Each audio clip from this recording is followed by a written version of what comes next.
ಕಮಲ್ ಕನ್ನಡ ವಿರೋಧಿ ಹೇಳಿಕೆ ನಂತರ ಈಗ ಮತ್ತೊಂದು ವಿವಾದ ಸೃಷ್ಟಿಯಾಗಿರುವಂಥದ್ದು ನಿರ್ದೇಶಕರಾದಂಥ RGV ಅಣ್ಣವರ ಸಿನಿಮಾಗಳ ಬಗ್ಗೆ ಒಂದಷ್ಟು ಮಾತನಾಡಿದರೆ ಅಂದರೆ ಅಮಿತಾಬ್ ಬಚ್ಚನ್ ಸಿನಿಮಾಗಳಿಂದ ಅಣ್ಣವರ ಸಿನಿಮಾಗಳು ಅನ್ನೋ ರೀತಿ ಮಾತನಾಡಿರುವಂಥದ್ದು. ಸೊ ಈ ಬಗ್ಗೆ ಮಾತನಾಡೋಕ್ಕೆ ಖುದ್ದು ಸಾರಾ ಗೋವಿಂದ್ ಅವರು ನಮ್ಮ ಜೊತೆ ಇದ್ದಾರೆ, ಬನ್ನಿ ಮಾತಾಡ್ಸೋಣ. ಸರ್ ನಮಸ್ತೆ. ಸೊ ಅಕ್ಕಪಕ್ಕದ ಒಂದಷ್ಟು ಸೆಲೆಬ್ರಿಟಿಗಳಿಗೆ ಕನ್ನಡವನ್ನು ಕೆಣಕೋದೇ ಕೆಲಸ ಆಗಿಬಿಟ್ಟಿದೆ ಅಂತ ಅನಿಸ್ತಾ ಇದೆ. ಯಾಕೋ ಗೊತ್ತಿಲ್ಲ, ಇತ್ತೀಚೆಗೆ ಈ ವಿವಾದಾತ್ಮಕ ಹೇಳಿಕೆಗಳನ್ನು ಕೊಟ್ಟು ತಮಿಳ್ನವ್ರ ಮೇಲೆ ಕನ್ನಡಿಗರು, ತೆಲುಗಿನವ್ರ ಮೇಲೆ ಕನ್ನಡಿಗರನ್ನ ಎತ್ಕಟ್ಟುವಂಥ ಕೆಲಸವನ್ನು ಇಂಥ ನೀಚರು ಮಾಡ್ತಾಯಿದ್ದಾರೆ. ರಾಮ್ ಗೋಪಾಲ್ ವರ್ಮ ಒಬ್ಬ ಮೂರ್ಖ, ಒಬ್ಬ ಹುಚ್ಚ. ಯಾಕೆಂದರೆ ಸಿನಿಮಾ ಮಾಡೋದು ಬಿಟ್ಟು, ಸಿನಿಮಾ ಮಾಡಿ ಸಿನಿಮಾದಲ್ಲಿ ಸೈ ಅನ್ನಿಸ್ಕೊಳ್ಳೋದು ಬಿಟ್ಟು ಎಲ್ಲ ಸಕ್ಸಸ್ ಸಿನಿಮಾ ಕೆಲವು ಕೊಟ್ಟರು. ಈಗ ಇತ್ತೀಚೆಗಂತೂ ಬರ್ತಾಯಿರೋ ಎಲ್ಲ ಪಿಕ್ಚರ್ಗಳು ನೆಲ ಕಚ್ತಾ ಇದ್ದಾವೆ.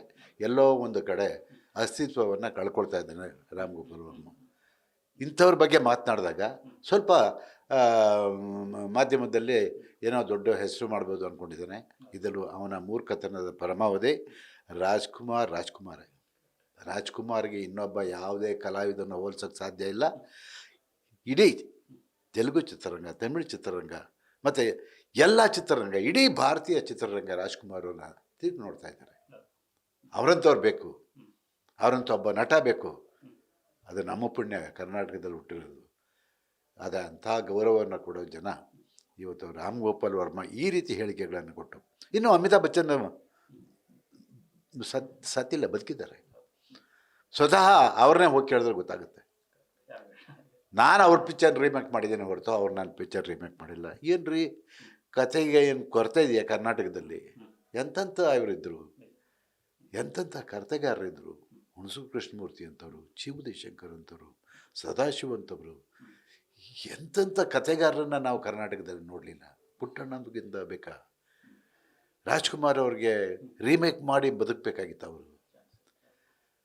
ಇದೇ ಒಂದು ಕೂಲಿ ಪಿಕ್ಚರಲ್ಲಿ ಅಮಿತಾಬ್ ಬಚ್ಚನ್ ಅವರು ಮನೆ ಬಾಗಿಲಿಗೆ ಬಂದು ಕೇಳ್ಕೊಂಡ್ರು ರಾಜ್ಕುಮಾರ್ ಅವ್ರನ್ನ, ಒಂದೇ ಒಂದು ಸೀನು ನೀವು ಆ್ಯಕ್ಟ್ ಮಾಡಿ, ಒಂದೇ ಒಂದು ಸೀನ್ ನೀವು ನನ್ನ ಚಿತ್ರದಲ್ಲಿ, ಕೂಲಿ ಚಿತ್ರದಲ್ಲಿ ಆ್ಯಕ್ಟ್ ಮಾಡಿ ಅಂತ ಮನೆ ಬಾಗಿಲಿಗೆ ಬಂದು ಕೇಳ್ಕೊಂಡ್ರು. ರಾಜ್ಕುಮಾರ್ ಅವರು ಒಪ್ಕೊಳ್ಳಿಲ್ಲ. ನಿಮ್ಮ ಮೇಲೆ ಅಪಾರವಾದಂಥ ಗೌರವ ಇದೆ, ನಾನು ಬೇರೆ ಭಾಷೆಯಲ್ಲಿ ನಟಿಸಲ್ಲ ಅಂತ ಹೇಳ್ಬಿಟ್ಟು ತೀರ್ಮಾನ ತಗೊಂಡಿರೋದ್ರಿಂದ ನನಗೆ ಆ ರೀತಿ ನನ್ನ ಮೇಲೆ ಹೆಚ್ಚು ಒತ್ತಡವನ್ನು ಹೇರಬೇಡಿ. ನಿಮ್ಮ ಮೇಲೆ ಭಾಳ ಪ್ರೀತಿ ಗೌರವ ಇದೆ, ನಿಮ್ಮ ಪಿಕ್ಚರ್ ನೋಡ್ತೀನಿ, ನಾನು ಖುಷಿ ಪಡ್ತೀನಿ ಅಂತ ಹೇಳಿ ಕಳಿಸಿದಂಥ ರಾಜ್ಕುಮಾರ್ ಅವರು ಇವತ್ತು ಅವ್ರು ಬೇರೆ ಚಿತ್ರಗಳನ್ನ ನೋಡಿ ರೀಮೇಕ್ ಮಾಡಬೇಕಾ? ಎಷ್ಟು ಕಾದಂಬರಿ ಮಾಡಿದ್ದಾರೆ, ಎಷ್ಟು ಸಕ್ಸಸ್ ಕೊಟ್ಟಿದ್ದಾರೆ. ಅವ್ರು ಮಾಡಿದ 206 ಚಿತ್ರಗಳಲ್ಲಿ ಸುಮಾರು 90% ಸಕ್ಸಸ್ ಕೊಟ್ಟವರು ರೀ ರಾಜ್ಕುಮಾರ್ ಅವರು. ಯಾರು ಕೊಡೋಕ್ಕೆ ಸಾಧ್ಯ ಇದೆ? ಒಂದು ಗಂಧದ ಗುಡಿ, ಒಂದು ಮಯೂರ, ಇವೆಲ್ಲ ನೆನೆಸ್ಕೋಬೇಕಲ್ವ ರಾಮ್ ಗೋಪಾಲ್ ವರ್ಮ. ಎಲ್ಲೋ ಕೂತ್ಕೊಂಡು ಇಂಥ ಕೆಟ್ಟ ಹೇಳಿಕೆಯನ್ನು ಕೊಟ್ಟು ಮತ್ತು ಕನ್ನಡ ಚಿತ್ರರಂಗ ಮತ್ತು ತೆಲುಗು ಚಿತ್ರರಂಗದ ಮೇಲೆ ಎತ್ತುಕಟ್ಟುವಂಥ ಕೆಲಸ ಮಾಡ್ತಾ ಇದ್ದಾನಲ್ಲ, ಯಾರೂ ಒಪ್ಕೊಳ್ಳೋದಿಲ್ಲ. ಈಗಾಗಲೇ ಆ ಜನ ಕೂಡ ತೀರ್ಮಾನ ಮಾಡಿದ್ದಾರೆ ಅವನ ಹುಚ್ಚ ಅಂತ. ಅವನ ಮಾತಿಗೆ ನೀವು ಗೌರವ ಕೊಡಬೇಡಿ, ಬೆಲೆ ಕೊಡಬೇಡಿ, ಅವನು ಮೆಂಟ್ಲಾಗಿದ್ದಾನೆ ಇಲ್ಲಿ ಅಂತ ಹೇಳಿ. ಆದ್ದರಿಂದ ಅವನ ಮಾತಿಗೆ ಅಂಥ ಮಹತ್ವ ಏನು ಬೇಕಾಗಿಲ್ಲ.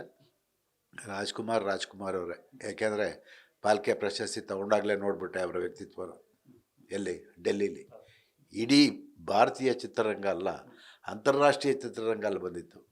ಆ ಪ್ರಶಸ್ತಿ ತಗೊಳ್ಳೋಂಥ ಸಂದರ್ಭದಲ್ಲಿ ಏನು ಗೌರವ ಕೊಟ್ಟರು ರಾಜ್ಕುಮಾರ್ಗೆ ಅಂದರೆ, ಅವ್ರ ಪ್ರಶಸ್ತಿ ತಗೊಂಡು ಮತ್ತೆ ಆ ಸ್ಥಾನದಲ್ಲಿ ಬಂದು ಕೂತ್ಕೊಳ್ಳೋವ್ರಿಗೂ ಇಡೀ ಸಭಾಂಗಣ ಕೂತ್ಕೊಳ್ಳಿಲ್ಲ, ನಿಂತ್ಕೊಂಡು ಕೈ ಚಪ್ಪಾಳೆ ಹೊಡೆದು ಅವ್ರನ್ನ ಕೂರಿಸಿದ್ರು.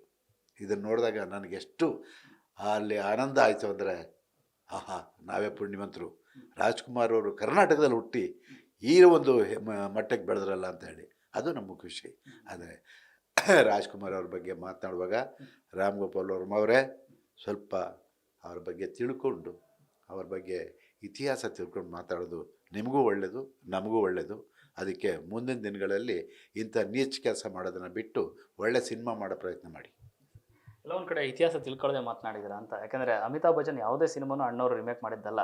ಅದರ ಹೊರತುಪಡಿಸಿ ಒಂದಷ್ಟು ಸಿನಿಮಾಗಳು ಕನ್ನಡ ಮತ್ತು ತೆಲುಗು ಏಕಕಾಲಕ್ಕೆ ಒಂದೇ ಶೂಟ್ ಆಗಿರುವಂಥ ಸಾಕಷ್ಟಿದೆ. ಆ ಒಂದು ಇತಿಹಾಸನೇ ಅರ್ಥಕೊಂಡಿಲ್ಲ ಅಂತ ಅನ್ಸುತ್ತೆ. ಈ ರಾಮ್ ಗೋಪಾಲ್ ವರ್ಮ ಇತಿಹಾಸನ ರಾಜ್ಕುಮಾರ್ ಬಗ್ಗೆ ತಿಳ್ಕೊಂಡಿದ್ದಾರೆ. ಅವ್ರ ಮಗನ ಪಿಕ್ಚರ್ ಮಾಡುವಾಗ ಗೊತ್ತಾಗ್ಲಿಲ್ವಾ ಅವ್ರೇನು ಅಂತ? ನಿನಗೆ ಅವ್ರ ವ್ಯಕ್ತಿತ್ವ ಏನು ಅಂತ ಗೊತ್ತಾಗ್ಲಿಲ್ವಾ ರೀ? ಒಂದು ರಾಜ್ಕುಮಾರ್ ಸಮಾಧಿನ ಲೋಕಾರ್ಪಣೆ ಮಾಡೋಕ್ಕೆ ಬರ್ತಾರೆ, ಚಿರಂಜೀವಿ ಬರ್ತಾರೆ, ಕಮಲ್ ಹಾಸನ್ ಬರ್ತಾರೆ, ಎಲ್ಲ ಬರ್ತಾರೆ. ಅವ್ರೇನು ಮಾತಾಡಿದ್ರು? ಆಕಾಶದಲ್ಲಿ ಎಲ್ಲೋ ಒಂದು ನಕ್ಷತ್ರ ಹೊಳಿತಾ ಇತ್ತು, ಅದು ದಿಢೀರಂತ ಭೂಮಿಗೆ ಅಪ್ಪಿಸ್ತು, ಅಲ್ಲಿಗೆ ಹೋಯ್ತು, ಇಲ್ಲಿಗೆ ಬಂದು ಕೊನೆಗೆ ಆ ನಕ್ಷತ್ರ ಕರ್ನಾಟಕದಲ್ಲಿ ಅಪ್ಪಳಿಸ್ತು. ಅದೇ ರಾಜ್ಕುಮಾರ್ ಅಂತ. ಯಾರು? ಕಮಲ್ ಹಾಸನ್ ಅಲ್ಲ, ನಮ್ಮ ರಜನಿಕಾಂತ್ ಎಷ್ಟು ಬಾಯಿ ತುಂಬ ಮಾತಾಡಿದ್ರು. ಅದಾದ್ರೂ ನಿಮ್ಗೆ ಗೊತ್ತಾಗಲ್ವ? ಅಲ್ಲ, ಒಬ್ಬರ ಬಗ್ಗೆ ಮಾತಾಡುವಾಗ ಯೋಚನೆ ಮಾಡಬೇಕಲ್ವ? ಯೋಚನೆ ಮಾಡಬೇಕಲ್ಲ. ನಾಳೆ ಮಾತಾಡಿದ್ರೆ ನಾಳೆ ಏನಾಗ್ಬೋದು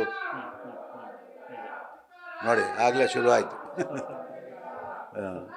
ಜೊತೆಗೆ ಅಣ್ಣವರು ಮತ್ತು ಅಮಿತಾಬ್ ಅವರ ಬಾಂಧವ್ಯದ ಬಗ್ಗೆ ಮಾತಾಡಿದ್ರೆ, ಯಾಕಂದರೆ ಬೆಂಗಳೂರು ಎಲ್ಲೇ ಬಂದರೂ ಫಸ್ಟ್ ಭೇಟಿ ಆಗ್ತಿದೆ ಅಣ್ಣವ್ರನ್ನ. ಒಂದ್ಸರಿ ಭಕ್ತ ಪ್ರಹ್ಲಾದ ಶೂಟಿಂಗ್ ಬರುವಾಗ ಅವರು ಆ ವೇಷದಲ್ಲಿರೋದು ನೋಡ್ಬಿಟ್ಟು ಅವರು ನೋಡಿ, ಭಕ್ತ ಪ್ರಹ್ಲಾದ ಶೂಟಿಂಗ್ ಒಂದೇ ಅಲ್ಲ, ಅವ್ರಿಗೆ ಪಾಲ್ಕೆ ಪ್ರಶಸ್ತಿ ಬಂದಾಗ ಸುಮಾರು ಆಳೆತ್ತರದ ಹಾರ ಇಟ್ಕೊಂಡು ಅಲ್ಲಿಗೆ ಬಂದು ಹಾರ ಹಾಕಿ ಅವ್ರನ್ನ ಅಭಿನಂದಿಸಿ, ಮತ್ತು ಅವ್ರ ಮಕ್ಕಳು ಕೂಡ ಅಷ್ಟೇ ಪ್ರೀತಿಯಿಂದ ಅವ್ರನ್ನ ಅಭಿನಯನ, ಚಿತ್ರಗಳನ್ನ ನೋಡ್ತಾ ಇದ್ರು. ಇದು ಕಲೆ, ಯಾರು ಬೇಕಾದ್ರೂ ಒಪ್ಕೋಬೋದು.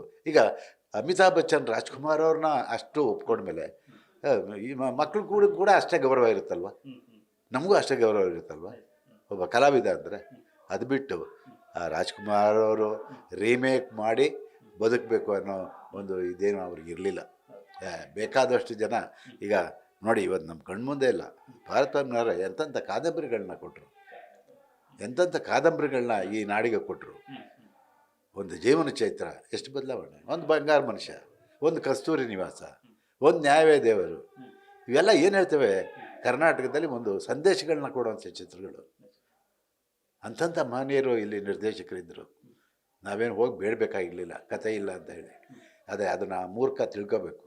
ಇನ್ನು ಮುಂದಾದರೂ ದೊಡ್ಡವ್ರ ಬಗ್ಗೆ ಮಾತಾಡುವಾಗ ಅವ್ರ ಚರಿತ್ರೆ ತಿಳ್ಕೊಂಡು ಮಾತಾಡೋದು ಒಳ್ಳೆಯದು, ಎಲ್ರಿಗೂ ಒಳ್ಳೆಯದು. ಇದಿಷ್ಟು ಸಾರಾ ಗೋವಿಂದ್ ಅವರ ಮತ್ತು ಕ್ಯಾಮ್ರಾ ಪರ್ಸನ್ ಪ್ರಶಾಂತ್ ಜೊತೆ ಲೋಕೇಶ್ ನ್ಯೂಸ್ ಫಸ್ಟ್ ಬೆಂಗಳೂರು.